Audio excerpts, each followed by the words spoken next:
Good evening, Missouri fans, and welcome to a show that could go absolutely anywhere because I have not had time to collect my thoughts. I don't know what we're going to talk about. And if we're being honest, I do not know what in the hell I just watched. Missouri, a 23-17 winner over Auburn in Jordan-Hare Stadium in double overtime. I'm Gabe DeArmond. This is the Yuengling post-game show. All of our preview and post-game shows all year long brought to you by America's oldest brewery, Yuengling, available in 29 states, including Missouri. Maybe you're in Alabama, also available down there. I hope you guys have a whole bunch of them lined up for this one because this game was drunk. I mean, just like I feel terrible for Cody Goodwin. He's at this game. He's going to join us after the post-game press conferences. He has an hour drive to his hotel and then another 45-minute drive to the Atlanta airport to fly out tomorrow morning. And he's got to write sometime in there. And guys, I seriously, I rewrote my post-game thoughts about 12 times. I had like 7 different versions ready to post, and it just kept changing because the game kept getting stupider and stupider as we went along. I'm going to start here. I said before this game that the only thing that mattered was that you won the game. The only thing that mattered was having one more point than Auburn at the end of the night. They had 6 more points than Auburn at the end of the night. It's a win. If we'll talk about all the problems because there were problems. This team may not be as good as we thought, but this team found a way on the road in an absolute haunted house, as Tom Hart and Jordan Rodgers kept telling us all night long, against a desperate team playing to save its season. The first thing I ended up writing in my post-game thoughts was that winning teams win for a reason and losing teams lose for a reason. And that was a Missouri program that has shown over and over in the last 3 years that they win games.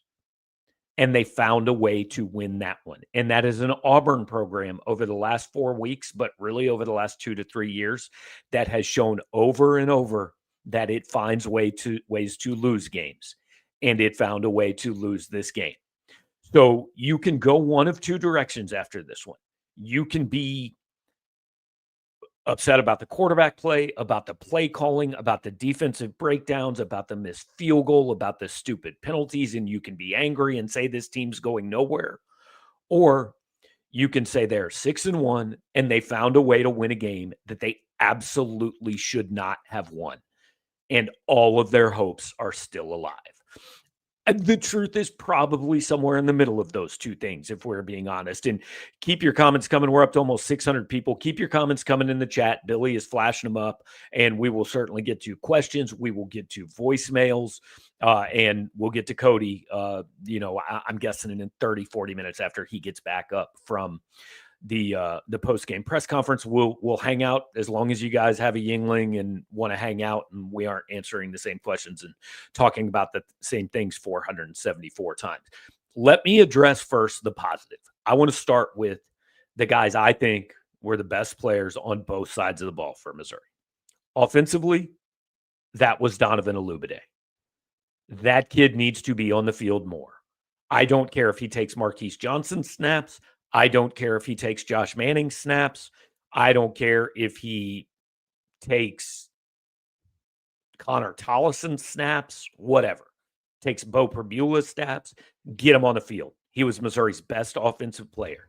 Time after time, he made huge catches. The final stats, 5 catches for 69 yards on 6 targets.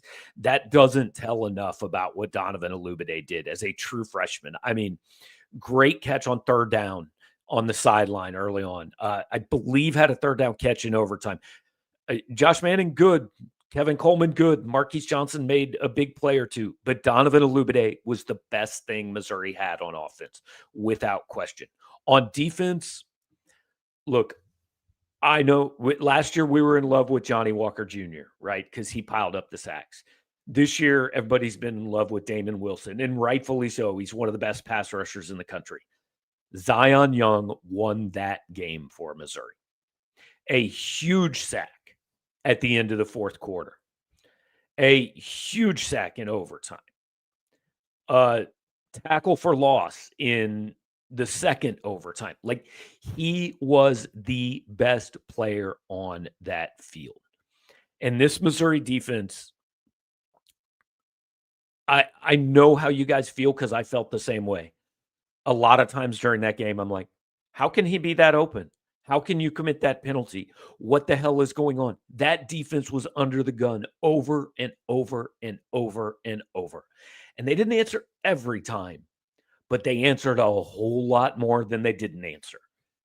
Unbelievably impressive performance by the defense, in my opinion. And I know Auburn's not a great offensive team, but I don't care. Like, when they had to, they came up with plays. And did Auburn help them with some drop passes? 100%. Did Auburn help them because Jackson Arnold holds the ball for 18 seconds every time he drops back to pass? Sure, but that is a feature of Jackson Arnold. You know that going in. You count on that. You game plan around that. They made the plays defensively they absolutely had to make. And the end result is 6-1 and a double overtime win that keeps everything on the table as Missouri goes to Nashville next weekend, where I am told, I don't know if it has been officially announced, but that College Game Day is likely to be. And we'll talk about this more. Appreciate you guys in the chat supporting the sponsors, and we're up to almost 800 people already, which is awesome. Really appreciate all you guys spending your Saturday night here with us as we started at 11 o'clock, and I'm sure we'll go past midnight. What if I had told you 2 months ago that on Saturday, October 25th, College Game Day was going to be live from Missouri versus Vanderbilt, and the winner of the game would have the inside track to the college football playoff? Because, like, all the nonsense that we're going to break down and talk about, and all the guys that we're going to bury, and everything about this team that we're going to bitch about over the next hour, hour and a half, like, it all takes a backseat to that. Missouri and Vanderbilt are going to be top 15 teams, and the winner of that game is going to be 7-1 and have the inside track to one of 4 or 5 college football playoff spots that the SEC is going to get. It wasn't pretty, but I don't think we expected it to be pretty. Life on the road in the SEC is not pretty. I know going into the afternoon games today, SEC road teams were 8-18. Now, I don't know exactly what happened in the afternoon games. I know Texas and Missouri won on the road tonight. I believe Alabama won tonight at home, but I honestly don't even know the final score of that. But winning on the road in this league is effing hard, guys. And trust me, here's how I feel it should be. I feel like you should have spent the last 4 hours frustrated and angry and, like, despondent. And now I feel like you should let that all go out the window because your team won a football game that, let's be honest, it didn't deserve to win. As Ron Davis said, and Ron, appreciate the super chat. They put us in the coffin, but they forgot to put the nails in. Scott Fitz says you play to win, not to look good doing it. I mean, Freeway Jared, appreciate this super chat. A Hugh Freeze pack. Look, the in-game interview with Hugh Freeze, like, that was a ride, man. There were some tweets about it. That was an experience. Aaron, appreciate the super chat. Going to be in Vanderbilt to support Missouri. I'll be interested. And we'll talk more about Vanderbilt tonight. I'm sure we will definitely talk about them Monday night. But, like, my wife and I were watching part of that game earlier today, and I just said, that place looks so much different than last time I was there. Not only because of the renovations. The renovations are part of it, but, like, the stands, the atmosphere. It's going to be fun, to see how many Missouri fans there, but be to see what this whole thing is like. We're up over 900 people, guys. Tell a friend. We want to hit 1,000 tonight if we can.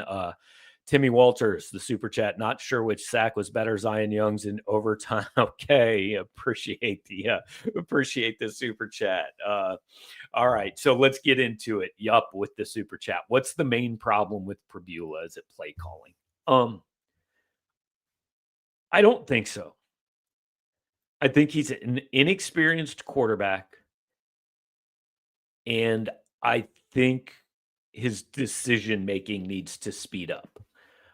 There were a few throws tonight where I thought if he makes that a second sooner, I think it's a good throw. I think his pocket presence is a little questionable. I think he's a guy who started 6 football games and was basically a package player before this year. He made some plays tonight, as I wrote in instant reaction. Like, that was a pretty good tribute to Brady Cook, because I spent 4 quarters saying this kid's not good enough to win this game, and then he won the game. Not by himself, certainly, but like, he ran for the game-winning touchdown in overtime. He made a huge third down throw to Kevin Coleman to set up the game-winning touchdown. Like, there were a lot of mistakes. Don't get me wrong. The first interception, absolutely dreadful at 10-7. Worst case scenario should have been 13-7 at halftime. Turns it over, and Auburn ended up getting a game tying attempted field goal. Did not make it, because Auburn did not make many field goals tonight. But that one can't happen. The second one, I don't have a problem with. It was 3rd and 25 after the most ridiculous drive I'd ever seen. Just hit 1,000. Appreciate it, guys. 3rd and 25 after the most ridiculous drive I'd ever seen at the end of regulation. I actually texted a friend of mine. I said, just throw it deep and try an arm punt and pray for PI. And that's what they did, and it didn't work. But I didn't have a problem with it. At that point, you weren't trying to 65-yard field goal, so I didn't hate that interception. Hated the first one. Look, play calling, I don't know. I thought they did a nice job in the first half, giving him some easy throws. I think he is an imperfect quarterback. I think you are going to have to work around it. I thought he got outplayed by Jackson Arnold most of the night tonight, but he still contributed to the win, still made some plays. And the bottom line is this, and I think Alabama started to do it, but Auburn really did it. Opposing defenses are not going to allow Ahmad Hardy to beat them. They just aren't. Ahmad Hardy tonight had 24 carries for 58 yards, 2.4 per carry. He got 17 on 1 carry. Missouri as a team, 44 carries for 91 yards. That's 2.1 a carry. Now, I respect that Missouri stuck with it and kept doing it. They didn't go away from it. But it also never really worked, because defenses know that's what they want to do. We are going to make number 9 beat us with his arm. And he's going to have to do it again. He's probably going to have, like, Auburn has a really good defense. And we talked about that all week, and I'm not sure we knew how good it was. Those dudes up front they were big time. But Vandy has a good defensive line. A&M has a good defensive line. Oklahoma has a good defensive line. Mississippi State probably has a pretty good defensive line, if we're being honest. If Missouri's going to keep this playoff talk alive, he is going to have to win a couple more games with his arm. There is zero question about it.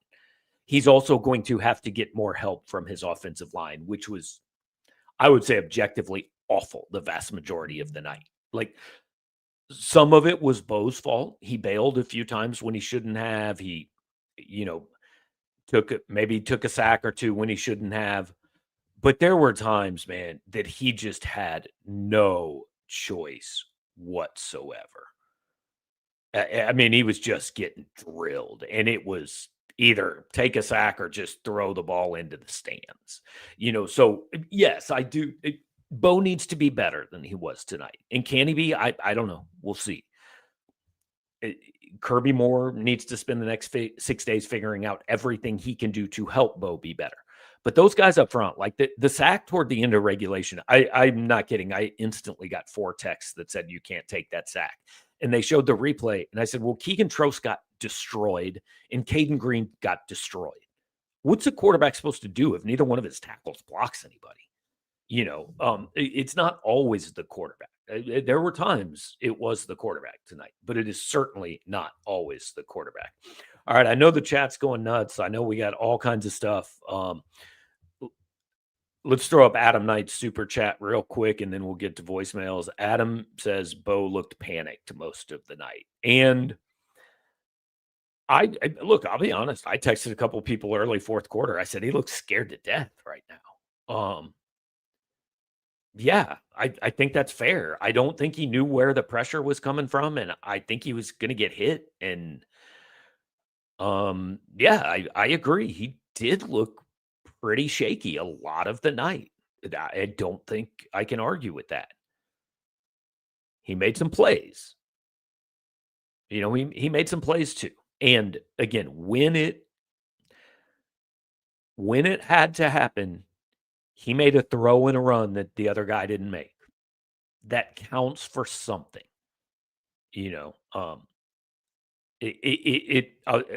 I know I already said it, but it was very much like watching Brady cook. It was 3.5 quarters of how are they going to win a game with quarterback play like this? And then they won the game. And it's a reminder that it is the ultimate team game. Bo didn't beat them tonight. He may not have been the reason they won, but he didn't beat them tonight.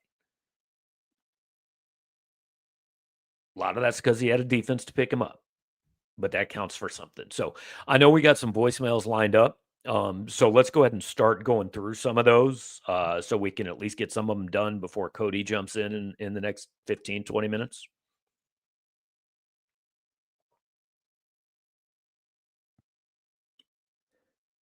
Hey, Billy, we good on voicemails? All right. I will just... Gabe, you said if we won in double overtime at Auburn, you'd take the tarp off. You're a man of your word, aren't you? Gabe, 100% never said it. 100%. I say a lot of things and I forget a lot of things I say. I promise I never said that. All right. Let's keep going. Just win, baby. Still think we need to chill on some playoff talk until we can figure out what the heck's going on offense. Auburn's got a good defense, but I feel like this is 2 weeks in a row where we've looked pretty inept. But, hey, better to be doing that after a win than a loss. MIZ. Just win. Yeah, I agree. I mean, look, guys, if I'm being honest, I don't think this is a playoff team right now. I told people before the game, I don't really think this is a playoff team.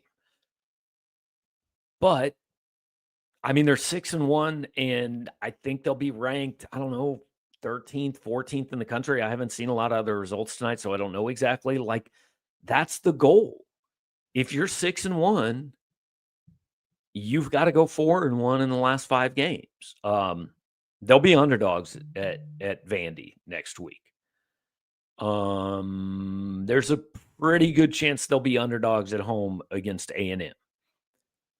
They'll probably be underdogs at Oklahoma. So they're going to have to pull an upset, maybe 2.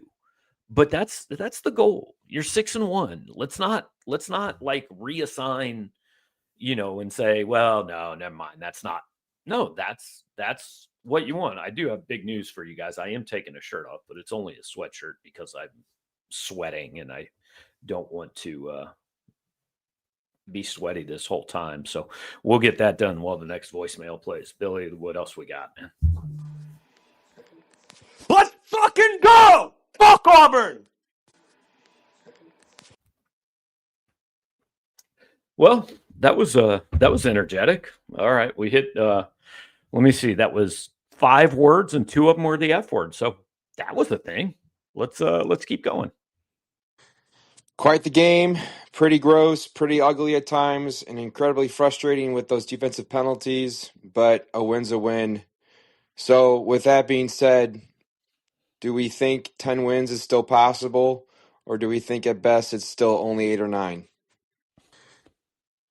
No, it's possible. Look, I don't think there's I mean, if you want to do the emotional hedge and say, hey, just get to 8 and I'll be happy. You're 6-1, man. 8-4 is not the goal. I don't know if they're good enough to get there. But like, here's what I learned about college football this weekend. I think everybody sucks.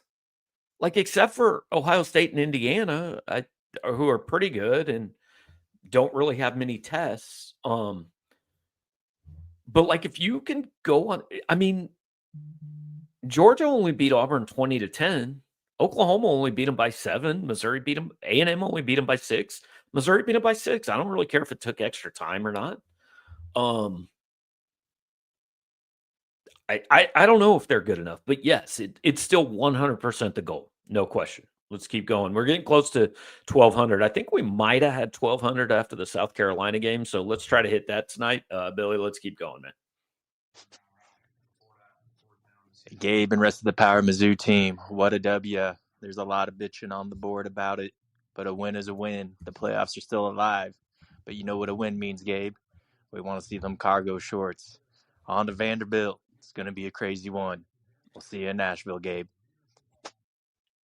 I didn't know cargo shorts were a request that was made. Look, I already took a sweatshirt off. I don't know how much more attire I can do for you guys. I also absolutely 100% do not own a pair of cargo shorts anymore. I'm not going to say I've never owned a pair of cargo shorts. They're pretty good. They got a lot of different pockets you can keep stuff in, but I currently do not own a single pair of them. So, all right, let's keep rolling through a few before Cody gets up here in the next 15 minutes.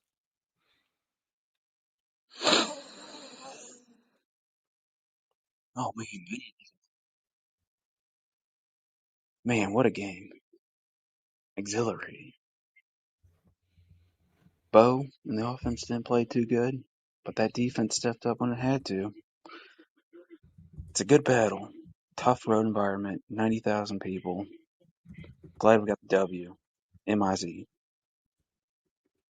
That one started off a little rough and weird, but it got there. Sometimes I wonder if people are leaving me a voicemail in the library, or like if they're with friends or their wife and they don't really want people to know that they're doing this weird thing where they're talking into their phone, leaving a recording for some dude on YouTube about Mizzou football. So, but yeah, appreciate that. Let's keep going. Gabe, I know Auburn sucks. I know this team was supposed to be better than going to overtime against Auburn, but I'm taking my shirt off. Will you take your shirt off too? Cody, will you take your shirt off too? Let's take our shirts off and celebrate what was a gritty win against a team that had their backs against the wall and fought for everything. Let's fucking do this. MIZ. That reminded me a little bit, honestly, of the Hugh Freeze sideline interview. But no, like Auburn came out and fought tonight, man. Like, I thought there was a chance Auburn was going to quit, and Auburn came out tonight like they were playing the most important game they'd ever played, and I think they deserve credit for that. They came out with their hair on fire, and Missouri had a chance. 10-7, they're driving at the end of the second quarter. If they can score there and then score again to start the third quarter, like, I think Auburn would have quit. I think the game's over at that point.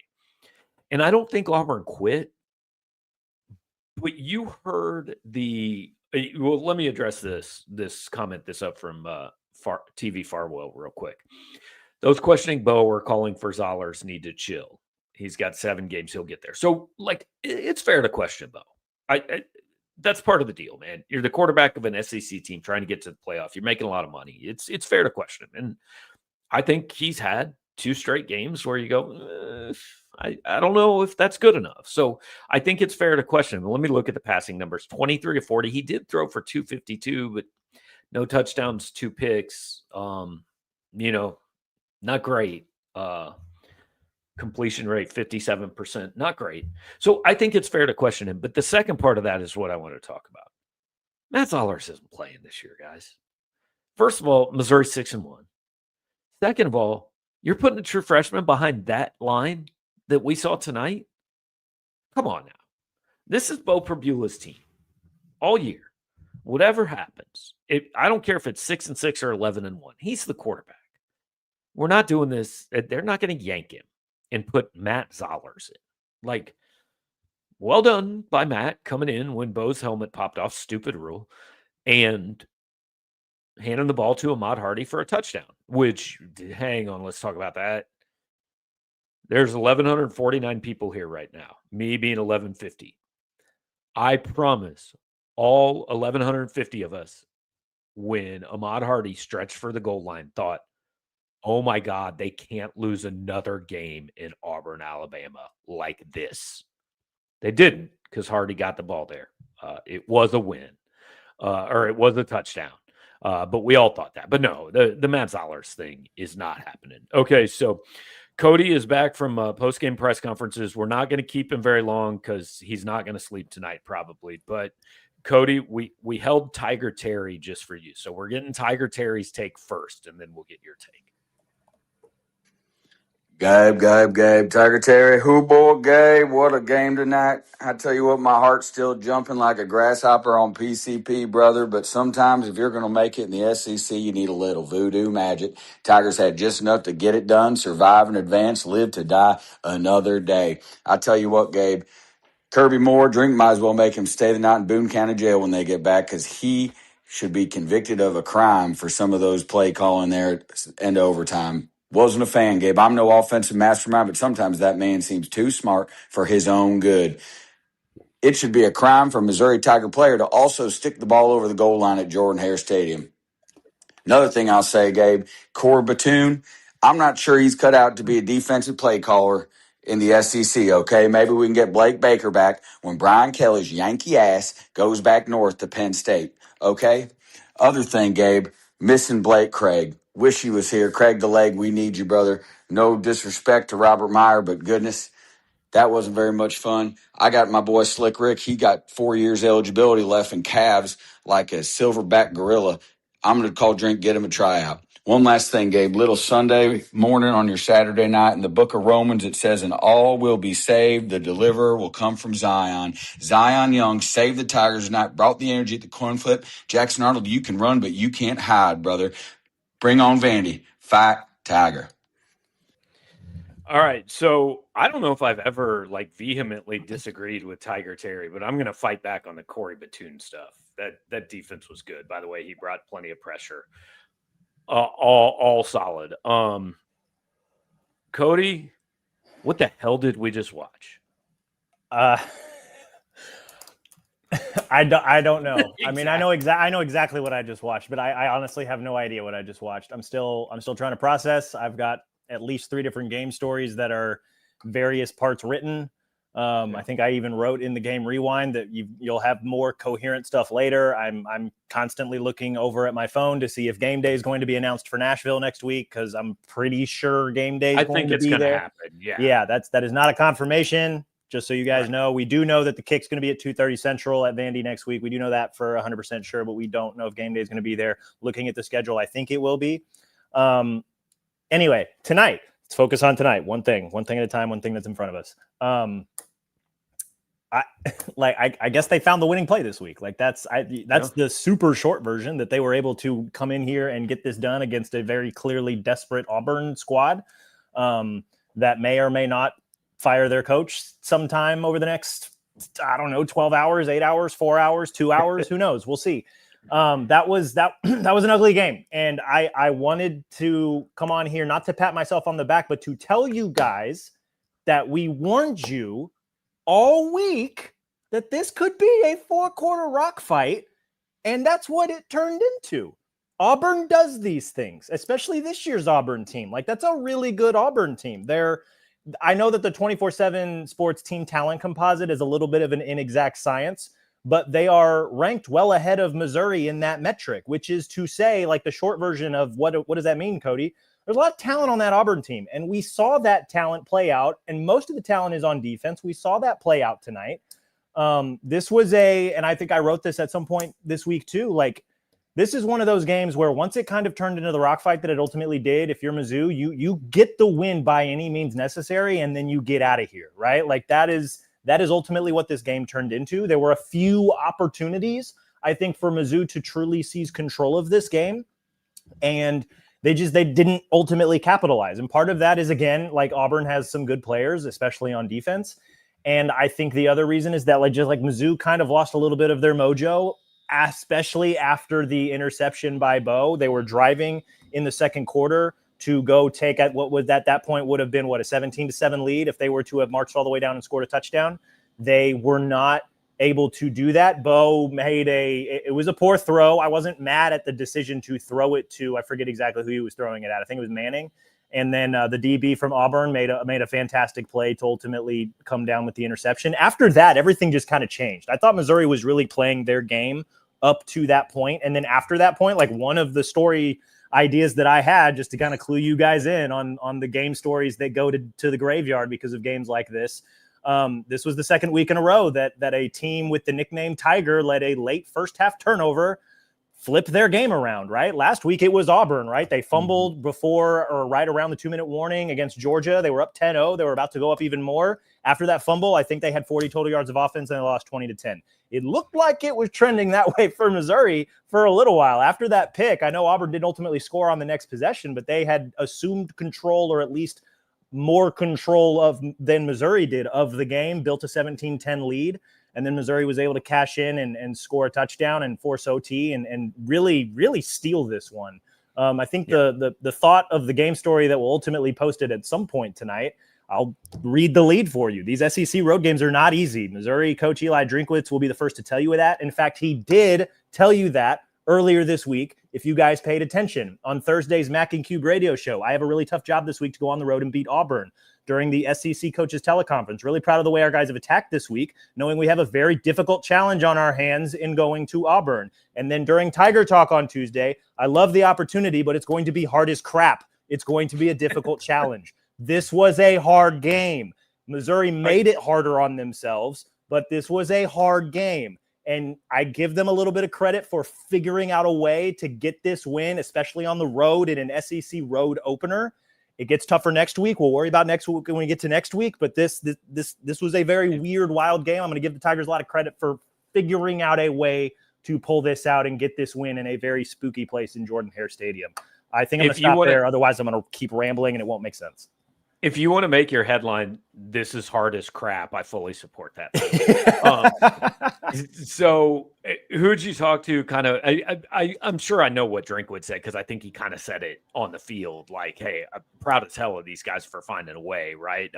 What was kind of the tone? He was tired, man. Like he was beat up. Like he had a Diet Coke with him at the post-game press conference, and I just kind of jokingly asked before all the recorders turn on, "You got any rum for that?" And he just cracked a smile and said, "No, but I wish." It was one of those games, man, where it was just kind of maddening on both sides. And so we talked to Drinkwitz. We only really got to talk to him for about 5.5 minutes. But he was proud of his team for just figuring out a way to get this win, even after the mistake at the end of the first half, the interception, going down 17-10. The offense was sputtering. Auburn's defensive line was just living in Missouri's backfield. I'm sure we'll get to that at some point if you haven't gotten to it already. Like the reason Mizzou really struggled to find a rhythm was because I think after that interception, the Auburn sideline had a lot of juice. They had a lot of confidence, and the defensive front was winning all night long. I'm talking Auburn's defensive front. Missouri's defensive front was also winning for vast majority of the night. And obviously Zion Young closed the game in overtime, but that Auburn defensive front is nasty. And we tried to tell you guys that. We tried to tell you guys that all week long, that this Auburn run defense is legit. DJ Durkin finds ways to use his players in advantageous situations. There was a lot of zero blitzes tonight because Bo could not really figure out how to do it. And so there was a lot going on. And so, yeah, I think we did talk to Bo. We talked to Bo for about 5 minutes as well. We also talked to Zion. We talked to Chris McClellan. Ahmad Hardy made an appearance. Kevin Coleman made an appearance. So we talked to a number of guys. It was really short. That's a record. Yeah, we got to talk to a good number of guys. They were all pretty short interviews for the most part. But yeah, I mean, Drink was beat to hell, man. Like he was tired. He was also just proud of the fact that like his team came out of this with a win, right? Because he spent 2 years at Auburn. Like he understands how funny this place can get for opposing teams. And like this is my second time covering a game at Jordan-Hare, and both games like are the weirdest games I've ever covered in my life. The first one was 4th and 31, where Alabama won on Mill Road to Isaiah Bond, and then there was this one, right? Like just play a normal game at Jordan-Hare Stadium. I don't think anybody can do it, but yeah, like Drink was proud of his team. He was exhausted. It was a very short press conference. He wanted to get back on the bus, get home, watch film. I imagine Tuesday At least I'm hopeful we'll get a little extra time with him Tuesday to kind of really hash out what he saw in this game. But Jordan Ingram hit it, man. Like, survive in advance. That was basically Drink's mood. Like, hey, we won. We're moving forward. And, like, you take these wins how you can get them in the SEC, especially on the road. Yeah, and that is the right answer. There's no question. Hey, guys, we're up at 1290. That's the most we've ever had on one of these shows, which is awesome for getting close to midnight. So let's keep that going. And we're only going to keep Cody here probably 10 more minutes or so because he does have a million things to do. I said, tell me if I think you'll agree with this. Best offensive player tonight, Donovan Olubade. Best defensive player tonight, Zion Young. Yes, 100%. Donovan Olubade, like we wrote it earlier this week, he's in line to play more. Like, let's I said I literally don't care who snaps he takes. Give him Bo's snaps if you want, but he has to be on the field more. Absolutely. Like, he's I don't want to call him a game-changing presence, but he's very clearly a playmaker. He's a star. He's a playmaker that Bo trusts. Like, that is, like, when he's on the field, he's not always Bo's first read, but like, when he is, you kind of wish he was, right? Like, there's just, when Bo throws, there were a lot of throws tonight that Bo made where we were all just kind of like, where's that going, right? And like, he got away with some stuff tonight. He got away with some stuff. He even completed one of them to Josh Manning that I have no idea how was not intercepted. He threw that ball and I was like, pick or hands up or something. Like, it was not good. He had a few throws that he definitely got away with, but it seemed like every time he threw to Donovan Olubade, it seemed like there was a level of confidence both throwing the ball and us seeing on the field, like, all right, he might make a play, right? Because more often than not, the kid does. And so, like, we wrote this week, and it wasn't as if to say this kid needs to play more. It was more Drink saying this kid needs to play more. He showed again why. Like, he was the leading receiver. He very nearly scored the touchdown where they on the drive where they ultimately scored the touchdown. They're the away team, so they're on the other side of the press or the play sheet. Cody, 5 catches, 69 yards. Very nice game from Donovan Olubade. Better game than the numbers said, I thought. Yeah, like, he's a different type. Like, it's a different type of athlete that the defenses have to account for. Like, after a while, Auburn's pass defense and really their pass rush was able to get in Bo's face enough that he kind of struggled either with confidence or like he was. I think there were a lot of people that were like, he's indecisive, he's second guessing himself. It's like, no, he really just doesn't have a lot of time. Like, he didn't have a lot of time tonight. And I thought it was both. It might have been, right? He might have gotten a little bit of happy feet because, like, I think he didn't really he may have gotten sacked a few times, but like, he did get hit a lot. And so, like, that, when as a quarterback, when you get hit multiple times, like, you want to get the ball out a little bit quicker. And so sometimes he was making decisions where, again, some of those throws are like, but like, when he was throwing at Donovan every single time, we were like, okay, yeah, like, that's obviously, it makes sense. If you put it in the vicinity, the kid is really good at tracking the ball and usually finds a way to at least get a hand on it. So he was good today. Yeah, he got sacked 3 times. 2 of them were like, he kind of scrambled and ended up losing a yard or two. The one that everybody was up in arms about was on the final drive of the 4th quarter. And I said, well, neither one of his tackles blocked to anyone on that play. So that one, I don't know what he's supposed to do at that point. You know, Keegan Trost and Caden Green just kind of vacated the premises for a couple of seconds on that one. There were a lot of those plays tonight. Yeah, there were. But look, I think this is pretty clear. I mean, the blueprint for defensive coordinators is out. Send them all. Don't let Ahmad Hardy beat you. Make Missouri's passing game show they can, because I don't think Missouri's passing game has shown that yet. No, and like they didn't win this. I think not losing a game is a skill. I think Missouri managed to not lose this game tonight. You know, Auburn made some, but even if they did win it, like, they won it on defense. They didn't win this game with their passing game, is my point. They're going to have to win a game throwing the football at some point, and I think it's probably going to be next week. I think I agree with that. I'm going to hold off on fully agreeing with you that they may have to win with the pass game next week, because, like, we were even talking about this in the press conference, or not the press conference, in the press box, excuse me. Been a long day. That Mizzou doesn't, like, I know, like, you asked the deep passing question earlier this week, and, like, yes, people want to see more of that. And if you're able to take the top off the defense, it really kind of shakes loose the. I just want to see it attempted a couple times. I think when this offense is operating, and this is kind of a bigger picture topic that maybe we can get into on a Monday, maybe this upcoming Monday. I don't know that this Mizzou offense is built. Like, I don't know that they need to do that. Like, I think that they're just fine living with the short and intermediate passing, because like when it works, like that first touchdown drive, like that was a thing of beauty where they hit a few screens. Yeah. Bo had a couple passes over the middle. They were able to run the ball a little bit. Like they don't necessarily need to throw the deep ball. I think you would like it because it really helps the run game get going, because it keeps those safeties out of the box. And like Auburn was doing a lot of run blitzing tonight. But like there was just nothing there for Hardy or Roberts. My problem with what you're saying, though, is they're not consistent enough with the intermediate passing game to count on it. I don't care how far they throw the football. They're going to have to win a game throwing the football, and they haven't shown they can do that yet. That's all. I think that's fair. And I think the what made this game specifically really hard for maybe the intermediate passing is like even in the intermediate passing. And there, like Bo had a handful of throws tonight that in the intermediate pass game, like I'll be curious to see what the PFF final numbers ultimately say tomorrow. I thought he did fine at parts of this game, but then there were other parts of this game where Auburn was able to get home so quickly that even in the intermediate passing game, you need at least a second for some of those guys to get down the field, run their routes, all that stuff. And like Bo just did not have any time.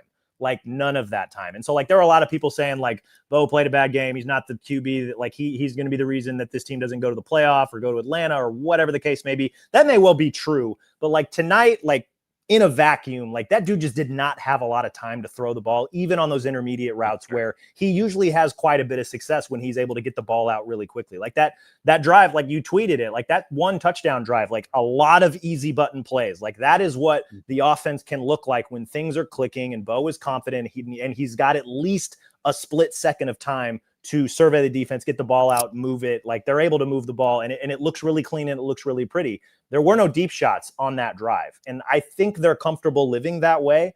I think, yes, I understand why people want those deep shots, but just the way the offense is designed when it's clicking, you don't necessarily need those deep shots. But like they did take a couple tonight. One, Marquise Johnson got a PI. The other one was picked off, but I don't care. That was desperate. That was basically an arm punt at that point. Yeah, exactly. So they took a couple. I'm not asking for 10 a game, but take a couple a game. So I think Bo's tough, and I think that's, again, this team, like it's the word I've used after almost every game. Like this program is tough. I said this ultimately came down to one team and one program that expects to win games and one team and one program that expects to find a way to lose games. I mean, that's like, I know it's overly simplistic, but that's what we saw tonight.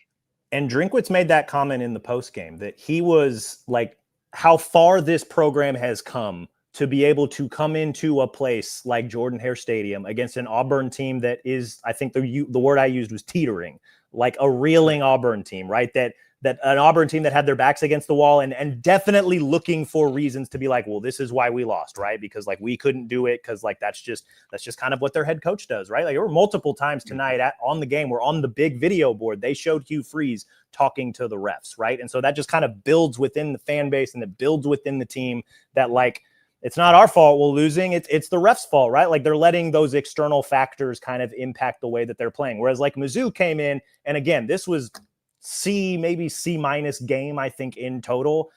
Maybe when I take a step back to actually sit down and look at the box score finally and review a few plays, I'll think differently on the grades when they get posted tomorrow. But like this, like that Mizzou expected to win this game and they knew it was going to be hard, but even though it was hard and even though there were multiple times where they probably could have lost this game, they still expected to win it. And in Drink's early tenure and even during the Odom years, like that was not the expectation coming into a game like this, where you called it a must win. I think I agreed with you in terms of where this team wants to go and how they want to get themselves. To the playoff. It's a must win. Yes. And so, yeah, I mean, they came in expecting to win. And even despite all of that, they still expected to win and they were able to get it done. And so it wasn't pretty, but at the same time, you take these SEC road games and road wins how you can get them. And so pat themselves on the back for that for sure. All right, last thing for you, then we'll let you go. On August 1st, you did not know you would be covering this Missouri team. What would your reaction have been if I had told you on August 1st, Missouri and Vanderbilt are going to be playing on October 25th. They're both going to be ranked in the top 15. College game day is probably going to be there, and the winner has the inside track at a playoff spot. Whew. I don't know that I would believe you. No, of course not. I think I would have. I think I would have believed the Mizzou portion of it because you look at the schedule, you look at the talent on the roster. Like it's like okay, like I could have seen 6-1, right? Like 6-1, 2-1, right? I think everybody was like, okay, the Alabama game, we'll see what happens, right? So I think I would have believed that part of it. I don't know that I would have believed the Vanderbilt part of that, and we'll get into that later this week. Like that's a really good Vanderbilt team, and so now Missouri has some time to get back home, reset, and figure out what kind of challenge is waiting for them. I will say this before I ultimately head out. I'm still waiting on the game day news. That's why I keep looking to my left. This win kind of advanced Missouri to what we'll call it the SEC quarterfinal round, right? Like I think next week's game, now that both teams are 6-1 and they both already have an SEC loss to the same Alabama team, the winner will take a step closer and basically advance almost to like the pseudo semifinal round of the SEC, so to speak. Like the winner is one step closer to Atlanta. The winner is obviously one step closer and takes a pretty giant jump closer to the playoff. And so like that is like, you know, like when I'm saying like get the win by any means necessary, like that is kind of what I'm talking about. Like they're advancing, they're still alive, they've got an opportunity. You've got a week to reset and fix a lot of stuff before you ultimately go there. But it's going to be a totally different challenge than what Missouri ultimately played tonight. And I think we'll worry about that when we get there. But this is a good thing. You wouldn't be in that position if you didn't take care of business here. I'm confident Missouri and Vanderbilt are top 7 teams in the SEC. Next week's about finding out which one of them might be a top 4 team in the SEC. Yeah. At the very least, a top 5 team. Because I know not everybody plays everybody. So it's not an exact science, but like this is consider next Saturday's game like an SEC quarterfinal game. Like who then advances to the next round. All right. Well, Cody, appreciate it, man. I know you got a million things to do. I don't know. I'm going to hang out with these people and listen to some more voicemails, but let me know if I can do anything. I will. I'm still waiting on the game day news, but I'm going to go try and finish at least one of these game stories, and maybe we'll get a couple up, and then we'll focus on grades and whatnot. But I'm waiting for game day. I'm assuming it's going to come within the next maybe before midnight if we're lucky. I don't know. Everybody, be nice to Gabe. This was a really long, weird game, and it might take us a few days to like fully digest exactly what we watched. But hey, your Tigers are 6-1. Bowl eligible. Hey, shout out to that. Thumbs up. And they're still very much alive for everything that they want to accomplish this season. So thumbs up. All right, man. Have a good one. We'll talk to you. All right. That is Cody Goodwin from Auburn, Alabama, Jordan-Hare Stadium. Appreciate his efforts. And when I said he's not going to sleep tonight, I'm literally not joking. I don't think he probably will. So let's get back. I know the super chats, the comments, the voicemails have all been coming in. So Billy, I want to make sure we're all caught up because we tell people if you give us a super chat, we're going to make sure it gets on the screen. So let's run through all those and then let's get back and hit some voicemails. One note for you, 2:30 ESPN next Saturday against Vanderbilt. The ABC game for some reason is Alabama, South Carolina, which is weird. Maybe they want to see Shane Beamer's last game. I don't know, but ESPN 2:30 against Vanderbilt next Saturday. Jake Reynolds asked what makes Tim McKernan the best ever. Apparently that you will get on here and pay $2 to be his agent. So thanks for that, Jake. Appreciate the comment. Crump, explain this to me. Arnold was reaching for more yards and got hit on the sidelines. To me, it's fair game if you're reaching for more yards. I think you're talking about the personal foul. Jackson Arnold was out of bounds. He had given himself up. He was a step and a half out of bounds. That was a stupid play by Nick Rodriguez. It just was. They're going to call that 150 times out of 100. Cannot do it.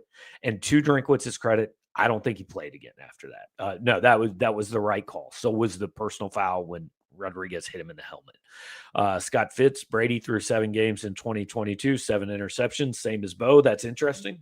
Didn't know that. Now, to be fair, this team has higher expectations and you know, of both Bo and overall than it did in 22, but that's an interesting stat. I did not know that. Brady Cook turned himself into a guy that very, very rarely turned the ball over. But apparently he didn't start that way. So there you go. All right, let's go back to the voicemail line. I know we got a bunch more, so let's kind of try to roll through quite a few of them. Gabe, all that matters is the W. You can argue that Auburn messed up some things. You can argue that Mizzou messed up some things. But after I sent my wife to bed, I just poured a lot of whiskey. I got the lotion out, and I was just been waiting for this. So Okay. I'm gonna go ahead and do the Once JL thing. lotion is mentioned, we just cut the calls off. That's the rule from now on. If you mention a bottle of lotion in your voicemail, that's the last thing you're going to say. We're not going to go on from there.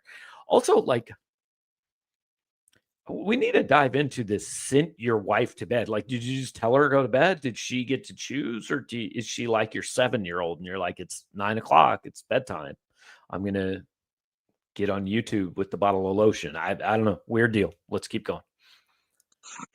Hey Gabe, hey Cody, it's Drew. Just curious, on a scale from 1 to 10 cans of Yuengling, how many was that game? Let me know. Thanks. 47. Like, guys, I'm not kidding. The last 2 minutes of regulation were like the dumbest thing I've ever seen. I mean, just what the hell? And then both teams miss a field goal in the first. Like, Missouri's last drive got to the 30, backed up to the 48, and then they threw a pick. Auburn's overtime drive started at the 25, went back to the 33. They miss a field goal. I meant to ask Cody about this and forgot. Eli Drinkwitz thought Missouri won the game, and the field goal missed. Like, I kind of understand why he thought that, because even look at the end zone shot. I thought Robbie Meyer's kick was good for about 34 yards, and then it took a left turn, and it clearly missed. Like, that was not a bad call. It clearly was a little bit wide left. But, Drinkwitz came off the sideline, pumped up that Missouri had won the game, didn't win the game. Like, it was the dumbest, 40 minutes of television I've seen in a long time. Completely drunk football, to answer Drew's question. No doubt. All right, let's keep going. Next one. There's so much to hate about that game, but it doesn't matter because you won. No one will remember this game in 6 weeks. As long as you win, nobody cares. Let Bo grow. God, I think Kirby Moore needs to reflect on his play calling, but the defense is incredible. On to Vandy, baby. So here's the cycle of a football game, guys. We spend, like I said, I know you guys spent 3 hours and 45 minutes absolutely disgusted and furious at that game. And last time I looked, our game thread was at 94 pages. I'm sure it probably got to 100. I'm sure most of it was anger. And I get it. I get, that was a very irritating game to watch. But then, as soon as the score is final, it really doesn't matter how you played. For Saturday night, all that matters, or now some 8 minutes from Sunday morning, all that matters is, did you win? Like, that's it. None of the rest of it matters, because the AP voters are getting back to their hotels right now. All they're going to look is, hey, Missouri 23-17 in Auburn, in double overtime at Auburn. You know what else they're going to know? A&M 16, Auburn 10. Oklahoma 24, Auburn 17. Georgia 20, Auburn 10. Like, this is the same exact game everybody's played against Auburn. Auburn makes it fugly, and it's hideous to watch.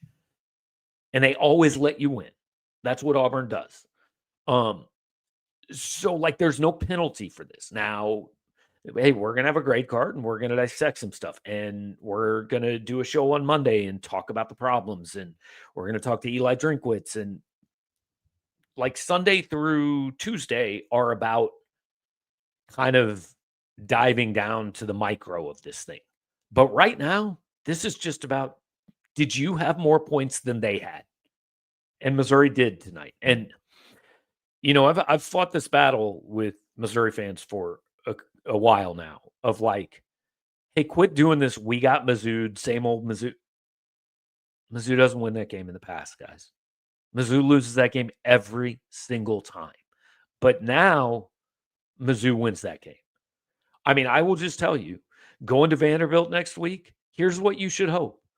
You should hope Missouri's in a one-score game in the fourth quarter. That's it. Sure, do you want them to win 39-3? Of course you do.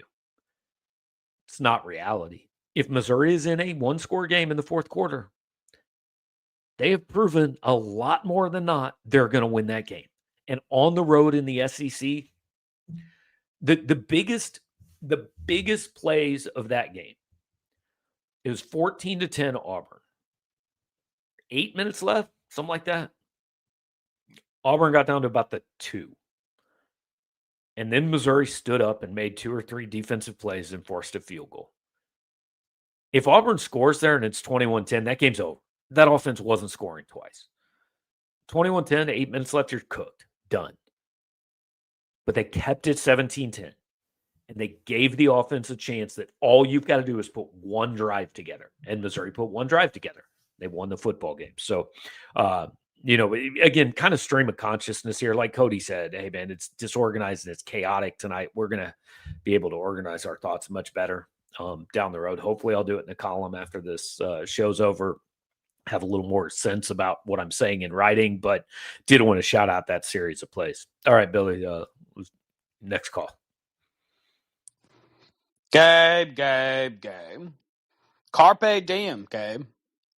What we saw tonight was a display of pure athleticism. Bo Pavulo leading our men down the field. Eli Drinkwitz calling the plays, making it happen. This is what I love to see. 3 letters, M-I-Z. All right. I don't really have anything to say. Next call. Bro, I'm so stressed. I'm so tight, bro. My God.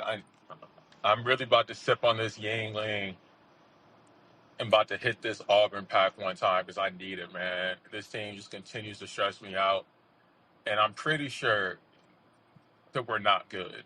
We're not a good team, but for some reason, Drinkwitz finds a way to make sure his teams are good enough to beat the other team on any given day, which is all that matters. But yeah, man, MIZ and rest in peace to Hugh Freeze's SEC coaching career. I'm pretty sure we're not good is my favorite line tonight. Look, I think Missouri's good. I don't know if Missouri's great. And I don't know if anybody's great in college football. Brett, thanks for the super chat, man. Really appreciate you.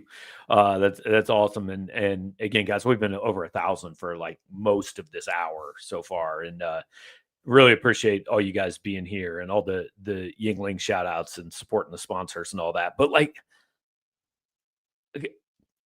I'll write about this some tomorrow morning, and I might even write about it. This might be my column. Who's good? Every time I think somebody's good, they wet the bed and they get beat. Missouri has lost one football game this year, and they lost it to a team that might be the best in the SEC, might be good enough to win a national title by a field goal when they failed to make one play at the end. I don't think Missouri has played well necessarily in any of its 3 SEC games, but it's won 2 and it lost the other one by a field goal. So either they are pretty good or just everybody's not good. But I know that some people have a hard time letting go of the 4 hours of anger of watching a game. It is largely rage watching and bitching about what's wrong. And I get that. And some people want me to get on here and say, here's everything that sucked. And oh, by the way, they won. But that's the wrong way to do this. The way to do this is they won. Now, yes, there were some things that sucked, and we can talk about those. But we're reversing the order. If we talk about the things that sucked first, we're reversing the order of importance here. Because number one is they won the football game. All right, next call. Gabe, what a win. If we're going to go anywhere this year, we got to get better on the offensive line, whether it's play calling or the offensive line itself. You can't have the quarterback scrambling for his life. You can't have the running back getting hit at the line of scrimmage every single play. They call a run play. MIZ, great win. Go Tigers. Yeah, I think that's fair. Offense, I think Drinkwitz probably will say offensive line wasn't good enough tonight. Now, hey, Auburn was good up front. We knew that, but again, they're gonna face more teams that are good up front. Brett, why did we move away from the screen on offense? It was working and opened up the run game. Look, I love the quick game, man. They need to do more of it. Just their most successful drive, and Cody mentioned it, like, hey, rise up, just throw it straight to Marquise Johnson, picked up 7 yards. Rise up, throw it straight to Josh Manning, picked up a first down. And it's interesting you say screens, because those are screens, and they run some of those. By the way, Missouri threw one backwards tonight. But, like, can we put a screen pass to the running back in the playbook at some point? There were a couple times where, especially when you can't block anybody, especially when they're coming on zero blitz, like, it's a really good time to just dump that ball to Jamal Roberts in the flat, you know? So I'd like to see that incorporated, but I agree. A few more of those. There were a couple times too where, like, they did the kind of reverse pivot bootleg to and Norfleet's running with Bo, but I thought Bo hung onto the ball a little too long a couple times on that early. I'd like to see just immediately get the ball to Norfleet. That's like a 5-yard gain. When you can't run the football, those plays, like, they're probably not getting you 30, but they don't have to get you 30. Running on first down, get 4. And this team in 2nd and 6 is a world different than this team in 2nd and 10. Most teams are, you know, because it's 2nd and 6, then, hey, you can hand it off, or you can throw it again, whatever. You have options, you know. But Brett, I agree certainly with your larger point. All right, next call.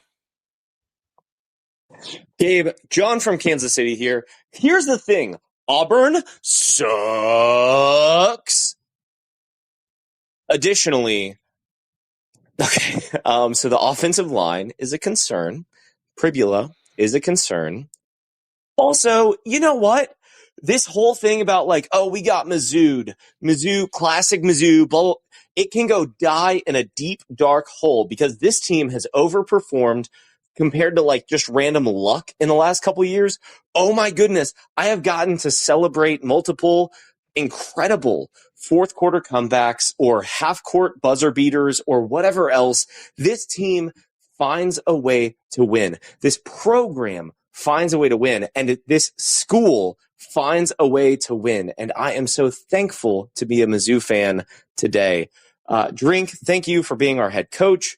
Gabe, thank you for being the post-game show. Cody, thank you for having the very cool mustache. Love you guys. And the congregation said, amen. He made the point I made earlier. I will disagree with the first part of that. Auburn does not suck, but Auburn is bad. And there's a difference there. Like, they're a decent team. Auburn's better than South Carolina is. Auburn is, like, in a vacuum, Auburn has as much talent as Missouri does. Maybe more. But they just keep finding ways to screw it up. I mean, how many passes did they drop tonight? They committed 2 15-yard penalties on one play. They missed 3 field goals, maybe 4. I mean, and Missouri, I know that's going to sound like I'm taking credit away from Missouri, and I'm really not trying to. Like I said, not losing games is a skill. It is a skill that Auburn doesn't have. It is a skill that Missouri does have, because every single time you got to the point where you said, well, if they don't make this play, they're kind of screwed. They made the play. Whether it was the third down pass in overtime to Coleman, whether it was the goal line stand I talked about earlier, like, they made the vast majority of them. And it's honestly, it's the opposite of what happened last week against Alabama, right? And Drinkwitz said it. He said, we were right there. We just didn't make that play. I got to find a way for us to make that play. Well, they made that play this week. And sometimes making that play is as simple as allowing your opponent to screw it up. And Auburn has screwed it up 4 weeks in a row. So I don't think they suck. They're not bad. And it's honestly, it's why Hugh Freeze is probably going to get fired, because they should be better and they aren't. David says predict Mizzou will go to 14 and Vandy to 12 in the AP. Yeah, like I said, guys, I don't really know a lot of results today. Certainly not in the night games. I mean, I'm just going to roll through this. Number 5, Ole Miss, going to stay above Missouri. Number 11, Tennessee lost. They'll fall below Missouri. Number 7, Texas Tech lost. I think they stay above Missouri. Number 10, LSU lost. I think they fall below Missouri. Georgia Tech will stay above Missouri, but they shouldn't because they're not good. BYU keeps winning. That's super annoying. Yeah, Missouri probably goes up 2 spots. That's probably fair. Vandy, Vandy could jump Missouri. They might get a little more credit for what they did today. I don't know that they should. They won by 7 at home against an LSU team that's like, okay. I mean, like, LSU's not terrible. Don't get me wrong. Auburn's not terrible. And I think Vandy's a good team. None of this is taking credit. I think Vandy will be favored by 6 points next week. But based on today's results, do they deserve to jump Missouri? I don't know. They might. I don't know if they deserve to. But all right, let's hit the next voicemail. Gabe, extend Drinkwitz. That man in 1-score games is like Jesus making, water into wine. I don't even know how he does it. It's just miracle. My heart rate got up to 176. I would like to think that I'm in pretty good shape. That's embarrassing. But he always gets the job done. Unbelievable. M-I-Z. Gabe. Yeah, I'm pretty confident that Eli Drinkwitz will receive a raise and an extension. I don't know when. I don't know if it'll be like tomorrow or during the bye week or after the season, but I'm fairly confident that'll happen. All right, let's keep going. Somebody, line is starting at Vanderbilt by 1.5. That's interesting because that tells me on a neutral field, they think Missouri would win the game. I'll be honest, guys. The teams I watched today,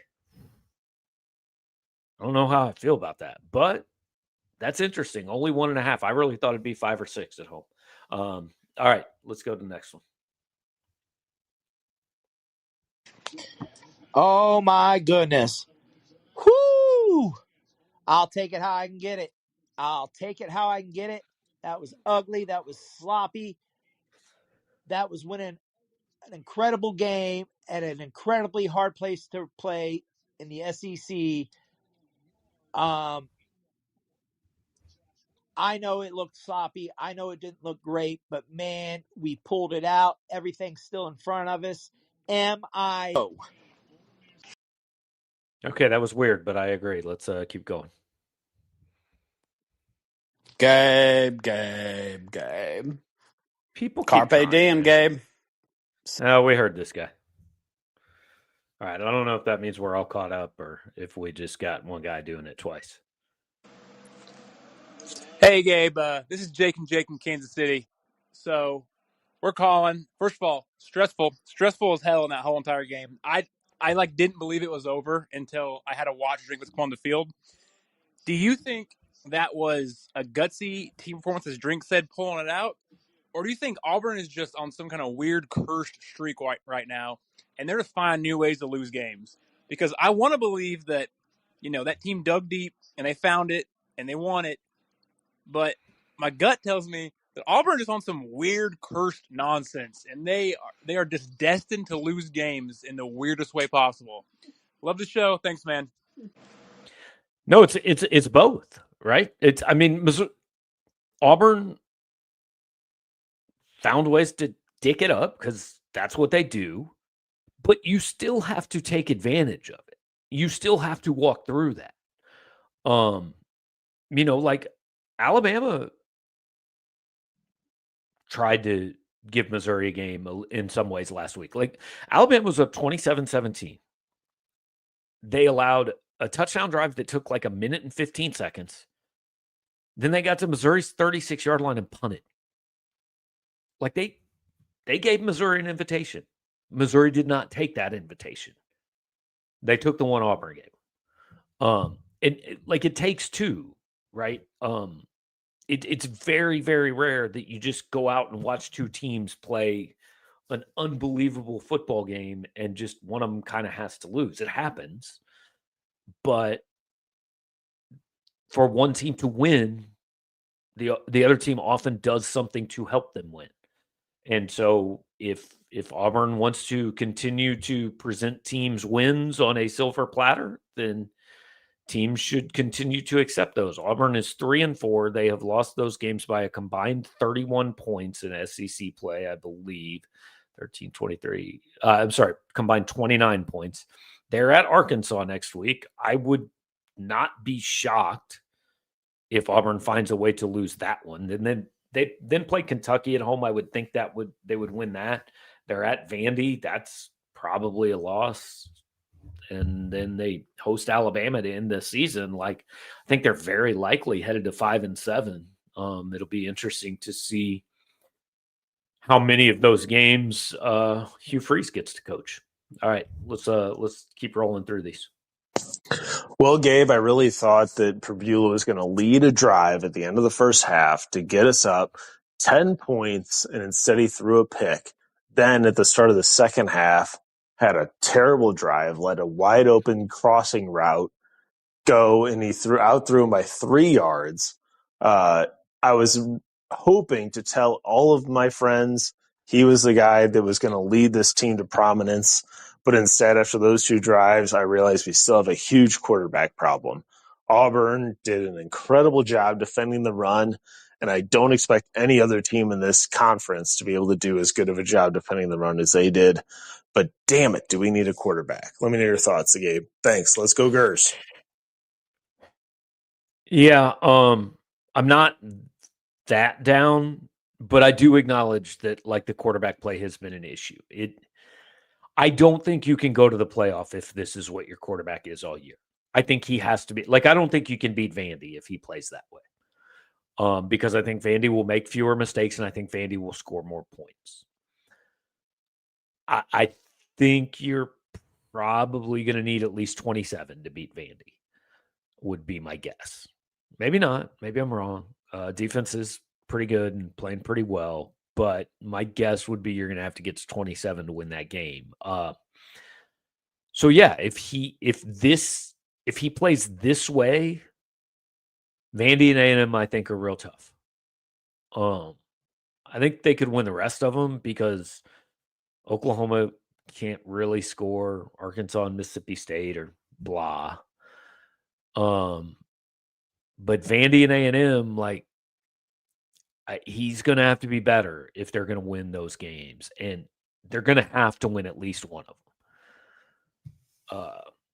I think really you look at the next 2 and you absolutely have to be 1-1. You can afford to lose at Vandy next week, but then you have to beat A&M. And then you have to win at Oklahoma. Drinkwitz beats most of the teams he's supposed to beat. So I'm kind of counting Mississippi State and Arkansas. The floor for this team is now 8-4 because I think Mississippi State and Arkansas should be wins. Because Arkansas is another team that just finds ways to not win games.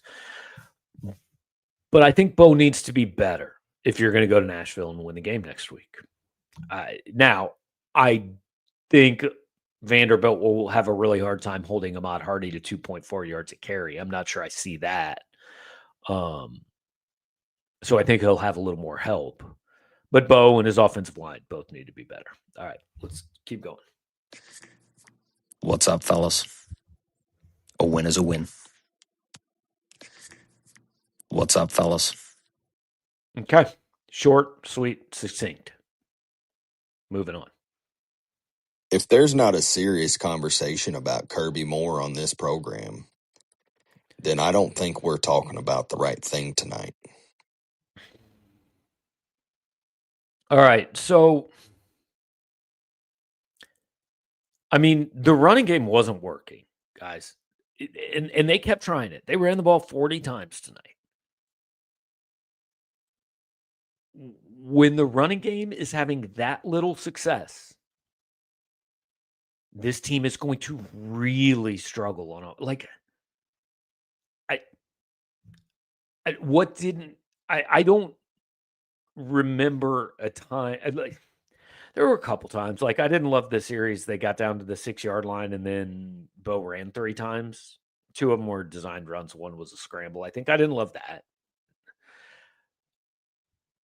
But I don't really remember thinking very often during the game that play call sucked. I remember thinking that play didn't work. But I think too often when a play doesn't work, we just go, well, the play call sucked. Sometimes it does. Sometimes your right and left tackle don't block anybody. I mean, sometimes your receiver drops the football. Sometimes your quarterback doesn't make the throw. Sometimes you just get beat by the other guy, made a better call than you made. And again, this is not me saying Kirby Moore was perfect, but I don't know, like what specifically, and I'm not asking, I don't want you to go list off 37 play calls that you didn't like, but when Missouri has as much trouble running the ball as it had tonight, and the team numbers were, hang on, 44 carries for 91 yards. If you take away the one team rush, 43 carries for 92 yards. Bo had a 26-yarder. Ahmad Hardy had a 17-yarder, which would give them 49 yards on the other 41 carries in the game. That is approximately 1.2 a carry. It didn't work, man. Like, last week, the problem was he didn't run the ball enough. Well, he ran the ball a shit ton this week. And that didn't really work either. I think the real issue here is the plays aren't working, so I think they're stupid calls. Some of them are. But, like, I don't know, if you can't run and you can't block and your quarterback looks a little nervous because of it, what do you call? What works there? If the run's not working and the pass is not working, what are the other? As far as I know, those are Kirby Moore's only 2 options. So, all right, next one, Billy. Gabe, it's Schiff. That game just took years off my life. A couple quick thoughts for you. One, I'm going to use a comp I didn't expect to use tonight. Bo Pribula's interceptions remind me of Matty Mock. The arm talent's there. I think people forget how successful Matty Mock was as a starter. But when you see the decision that was made and the coverage and who was open and who wasn't, you're just left scratching your head of why was that the throw there. It reminds me a little bit of Xavier Pinson when, to give you a basketball comp, excuse me, it's late here. When he had those ridiculous passes, he always missed an easy one right in front of him, and it's a similar vibe to me. I do not get the when Jamal Roberts is in and when he's not in. I feel like he's kind of proven he can be reliable. And just when he is on the field and not, I don't know why that is. I think that he deserves a series or 2 on his own sometimes. It just seems like it's kind of random. And Josh Manning showed me something tonight. I was ready to write him off. And to quote my Italian ancestry, once they think I'm out, they pull me back in. And tonight, Josh Manning pulled me back in. MIZ, we're still in this. Take care. Yeah, I think I agree with all that. There are definitely some WTF moments with Bo. The Roberts thing is a little weird. Like,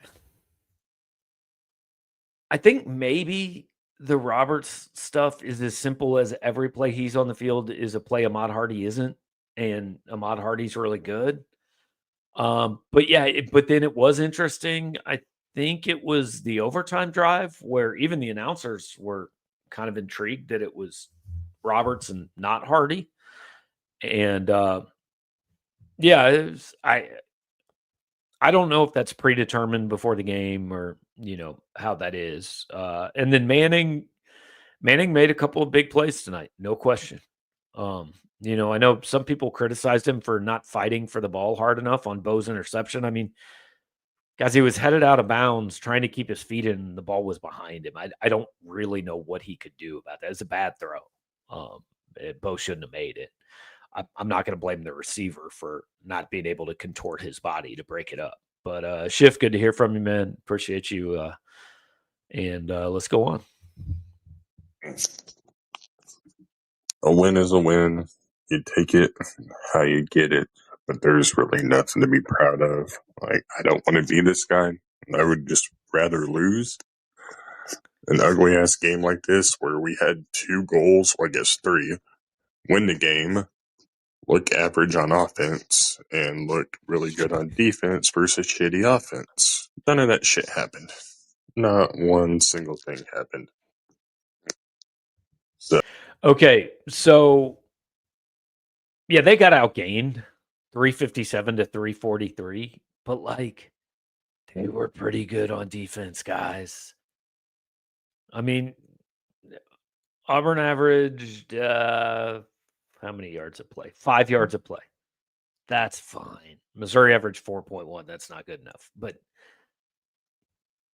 like the defense won that game. I mean, Toriano Pride had a pick.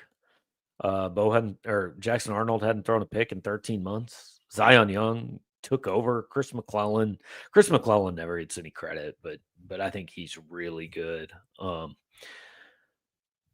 Ended up having a big sack. Missouri had 5 sacks total.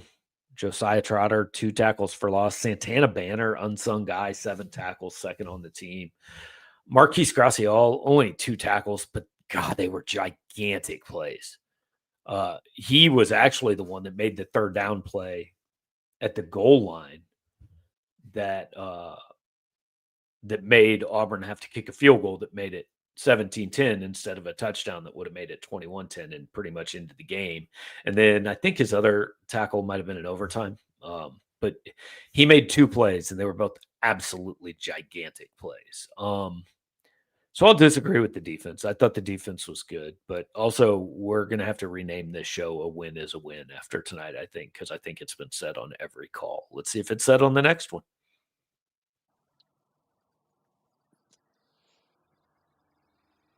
I'm so tired of this sackless ass fucking play calling. If Kirby Moore isn't fired by next week, I might actually kill myself. Have a good night. Hope you don't. Suicide jokes, not particularly amusing. Let's move on. Here's what I'll say. A win is a win. Going on the road, playing at Auburn, night game, is never easy.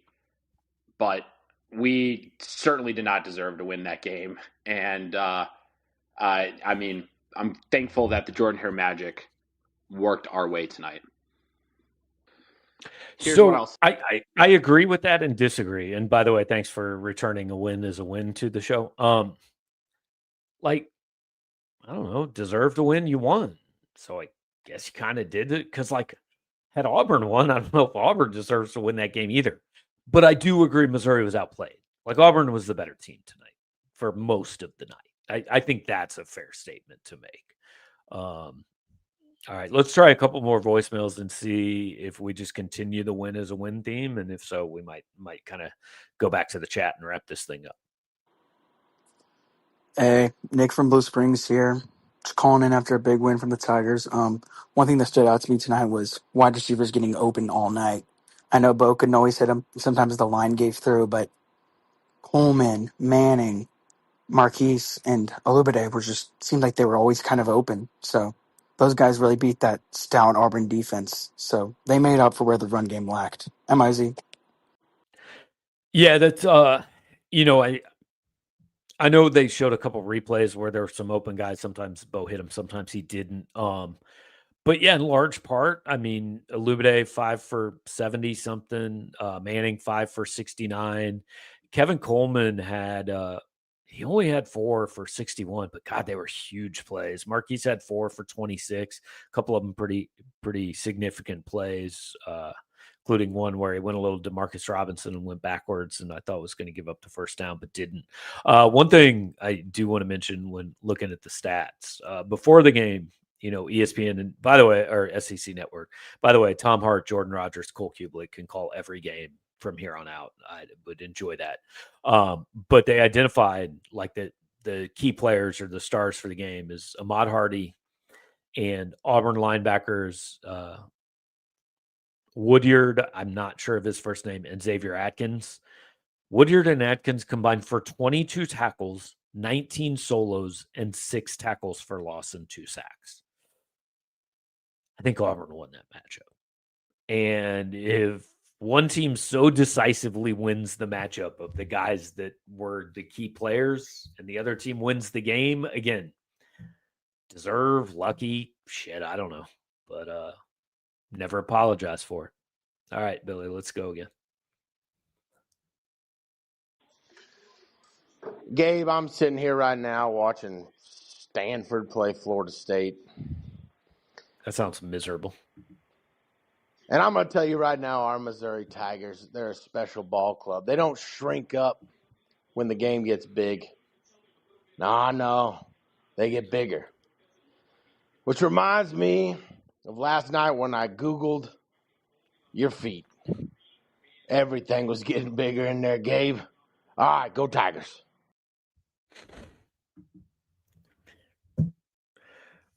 I don't know, guys. I don't know. By the way, Stanford's beating Florida State. I think Mike Norvell's going to get fired tomorrow if that happens. All right. Let's see. Hang on. I get a message here. Okay, let's go on. Maybe see if we get another weird random voicemail that's going to leave me with nothing to say. Hey there, Gabe. This is House Dad Hank, first time caller, long time listener, Columbia, Missouri, $36,000 a year. Just want to get your take on your confidence level going into Nashville next week, as seems like Vandy had a real good game against LSU while we had to gut it out against Auburn. And then two, what's it finally going to take for you to start up an OnlyFans account? I think both myself and the ladies in the house here want to see that. I'll hang up and listen. Shalom. I think that we should make it a requirement to leave a voicemail now that you leave your name and then leave your annual salary. Like we won't play your voicemail if the first thing you say after your name is not your annual salary. Hank, good luck, man. Next week though, I do seriously want to answer that. It's tough, man. Like I think you have to. I texted quite a few people, including I sent Billy this text in the third quarter. I said it's really hard to adjust to Vandy being a legitimately good team and not just like a neat story. Because I think we've kind of had this thing for the last year. Oh, that's cool. Look at them. That's nice. They're winning some games. That's cool. No, they're a good football team. And Nick Saban even said it on game day today. He picked LSU, and Pat McAfee said, "How come you never pick Vandy?" And he said, "Honestly, I think it's just hard for me to recognize that like this isn't Vandy, that they've built a real program there." And I mean, that's a good football team, guys. And Diego Pavia gets all the headlines, and he's good. Don't get me wrong, but those tight ends are scary, man. Eli Stowers, and I forget the other kid's name, but God, he made some unbelievable catches today. I learned he was 6'7" because I mention it every time. Got a solid running back. They've got a good defensive line. They've got a great kicker. Like their kicker is not going to go 1 for 4 next week and give you 9 points in a game you win in double overtime. They're a legitimately good football team. And it is going to take the best game Missouri has played in SEC play. Like they can't score 17 points in regulation and beat Vanderbilt. They'll lose if they score 17 in regulation. I think it's awesome, and this is Billy can vouch for this because I said this like 3 weeks ago. I said I want a Mizzou Vandy SEC title game to see if they even allow it to happen. I don't think mathematically that's very likely because one of them is going to lose a second SEC game next week. But I get very tired of, hey, it's good for football if Notre Dame's good. It's good for baseball if the Yankees and the Dodgers are in the World Series. No, piss off. It's good for fans of those teams. You know what's good for the sport? if more fan bases are engaged and think they have a chance. If College Game Day goes to Missouri versus Vanderbilt on the last weekend of October, if that game's between two top 15 teams and it means something, and the only one that either one of them is lost to is Big Bad Alabama, if Vandy beats LSU, if Missouri goes on the road and beats Auburn, like these are all good things, man. Parity is here. NIL and the portal have changed the game in college football, and all 840 of you still here hanging out with me are beneficiaries of it because you're watching a team that now has a chance to go do things that have never been done here. And next week, they're playing another team that has already done things that haven't been done in 75 years and has a chance to do things that have never been done there. And I think it is phenomenal that there is a legitimate argument that Missouri versus Vanderbilt is the best game in college football next week. That's awesome. I can't wait.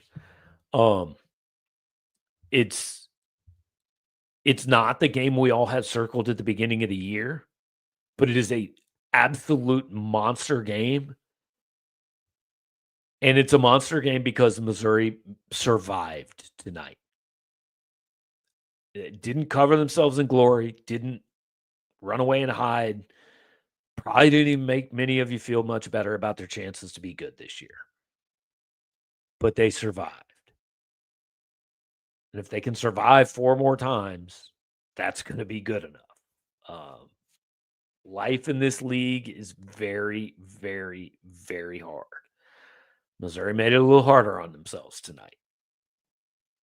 But they won. And that covers up a whole lot of warts. I appreciate all of you guys hanging out here. I know we probably got a few voicemails. We've left some comments in the chat, but guys, it's 12:30. We've been going for 90 minutes. We've had more than 800 of you on the whole time. I think we peaked around 1,300. It's absolutely phenomenal, the engagement here. And I'll be honest, that's the main reason I'm glad Missouri won tonight. I want you guys to get to do this for another week and get to – had they lost that game tonight, I think we all know what it meant. It meant we couldn't talk about the other stuff anymore. And look, I don't know if Missouri's good enough to make a playoff and to win 10 games. I have questions about that just like you guys do. But the fact that they won tonight means we get to continue to consider the possibility. And we get to continue to be engaged with the most ridiculously stupid college football season that I think I've ever seen. We get 7 more days of a whole hell of a lot of fun following this thing because they made one more play than Auburn made tonight. So appreciate Cody for swinging by. Appreciate Billy for running the show. Most importantly, appreciate our friends at Yuengling. Hey, it's 12:33. Where I live. I don't know where you live. I don't know how long gas stations are open or bars are open. If you ran out of Yuengling while you were hanging out here, watching the show or listening to the show, go pick yourself up a nightcap, turn on the replay, and try to figure out just how in the hell Missouri won that football game. Because I'm still not 100% sure I know, but I'm going to go write a column about it. So thanks, guys. Plenty of stuff coming on the site. And we'll be back Monday night here on the channel. Make sure before you go anywhere, you like, comment, share, and subscribe. Appreciate all the super chats. I truly appreciate you guys hanging out here with us till 12:35 in the morning. And that's going to do it. Talk to you next time.